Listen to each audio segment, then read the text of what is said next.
আসসালামু আলাইকুম। মাতৃজগৎ টিভির সংবাদে আপনাদের স্বাগতম। আপনাদের সাথে রয়েছে আমি নুসরাত জাহান নিশাতমণি। মহান মে দিবস উপলক্ষে নীলফামারীর জলঢাকায় মোটর শ্রমিক ইউনিয়ন ও বিভিন্ন শ্রমিক সংগঠনের উদ্যোগে নানা কর্মসূচির মধ্য দিয়ে দিবসটি যথাযোগ্য মর্যাদায় পালন করা হয়েছে।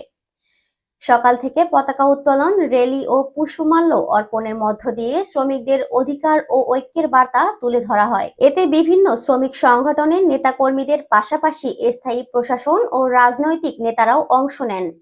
নীলফামারী থেকে কামরুজ্জামানের প্রতিবেদনে বিস্তারিত জানাচ্ছেন আশরাফুল ইসলাম রাজু। মহান মে দিবস উপলক্ষে নীলফামারীর জলঢাকায় মোটর শ্রমিক ইউনিয়ন ও বিভিন্ন শ্রমিক সংগঠনের উদ্যোগে নানা কর্মসূচির মধ্য দিয়ে দিবসটি যথাযোগ্য মর্যাদার সাথে পালন করা হয়েছে। দুনিয়ার মজদুর এক হও, লড়াই করো, এই স্লোগানকে সামনে রেখে সকালে বাস স্ট্যান্ড চত্বরে জাতীয়, দলীয় কালো পতাকা উত্তোলনের মধ্য দিয়ে দিনের কার্যক্রম শুরু হয়। পরে বাস মিনিবাস শ্রমিক ইউনিয়ন জলঢাকা উপকমিটির সভাপতি মমিনুর রহমান সিনিয়র ও সাধারণ সম্পাদক আব্দুর রশিদের নেতৃত্বে একটি বর্ণাঢ্য র্যালি পৌর শহরের প্রধান প্রধান সড়ক প্রদক্ষিণ করে কেন্দ্রীয় শহীদ মিনারে গিয়ে পুষ্পমাল্য অর্পণ করেন।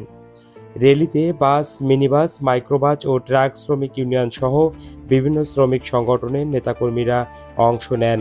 এ সময় উপস্থিত ছিলেন উপজেলা নির্বাহী অফিসার জাহিদ ইমরুল মোয়াক্কিন, উপজেলা বিএনপির সাবেক সভাপতি ও সাবেক মেয়র ফাওমিদ ফয়সাল কমের চৌধুরী, থানা অফিসার ইনচার্জ নাজমুল আলম, উপজেলা জামায়াতে আমির মোখলিসুর রহমান মাস্টার, মোটর শ্রমিক ইউনিয়ন উপদেষ্টা হামিমুর রহমান হামিম, ট্রাক শ্রমিক ইউনিয়নের সভাপতি আমিনুর রহমান, বিএনপি নেতা রশিদুল ইসলাম বাঙালি, সাংগঠনিক সম্পাদক ইউনুস আলী, কোষাধ্যক্ষ জাহাঙ্গীর আলম সহ অন্যান্য শ্রমিক নেতারা। বক্তারা বলেন, শ্রমিকদের ন্যায্য অধিকার নিশ্চিত এবং নিরাপদ কর্মপরিবেশ গড়ে তুলতে সবাইকে ঐক্যবদ্ধভাবে কাজ করতে হবে।